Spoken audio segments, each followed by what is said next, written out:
Экинчи бөлүм. Ал эми сен, Тит, туура окутууга төп келген нерселерди гана айтып жүр.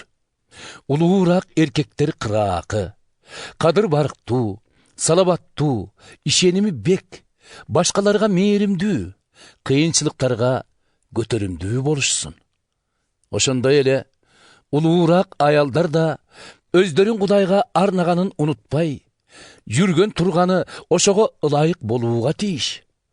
Эч кимге жалаа жаппай, ичкиликке берилбей, андан көрө башкаларга жакшы акыл насааттарын айтып, жаш келиндерди күйөөлөрү менен балдарын сүйүүгө жана эч ким Кудай сөзүнө тил тийгизбеш үчүн өздөрүн токтоо жана таза сактап, үй жайын жакшы карап, мээримдүү болуп, күйөөлөрүнө баш ийүүгө үйрөтүшсүн. Ошондой эле жаш жигиттерге өздөрүн кармай билишсин деп насаатта. Аларга ар иштеги адептүү жүрүм турумуң менен өрнөк бол. Таалим бергениңде ак ниет жана олуттуу болуп, элдин урмат сыйына таты. Сүйлөгөн сөздөрүң айыпталбагыдай, дайыма жөндүү болсун. Ошондо каршылаштарың биз тууралуу жаман сөз айта албай, өздөрү эле уятка калышат. Кулдарды өз кожоюндарына моюн сунуп, аларга жаккандай иш кылууга чакыр. Ээсине каршы сөз сүйлөбөй жана уурулук кылбай, анын ордуна толук ишенимдүүлүгүн көрсөтүшсүн.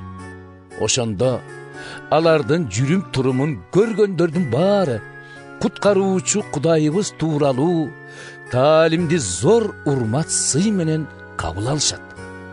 Кудай өз ырайымын төгүп, аны менен бүтүндөй адамзатты куткаргысы келгенин ачык айкын билдирди.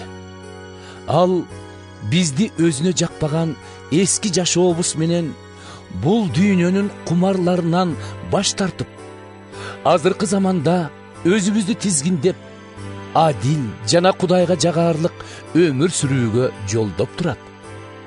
Биз илгери үмүт менен улуу Кудайыбыз жана куткаруучубуз Ыйса Машаяк зор салтанат менен көрүнүп келе турган даңазалуу күндү күтүп жатабыз. Бизди ар кыянаттыктан бошотуп, ыпластыктан тазартып, өзүнүн өзгөчө жакшылык кылууга ынта койгон эли кылып алыш үчүн Машаяк бизге арнап өз жанын курмандыкка берген. Элге мына ушуларды айтып, колуңдагы бийликти колдонуп, насааттап да, ашкерелеп да тур. Алардын эч кимиси сага бой көтөрүп карабасын.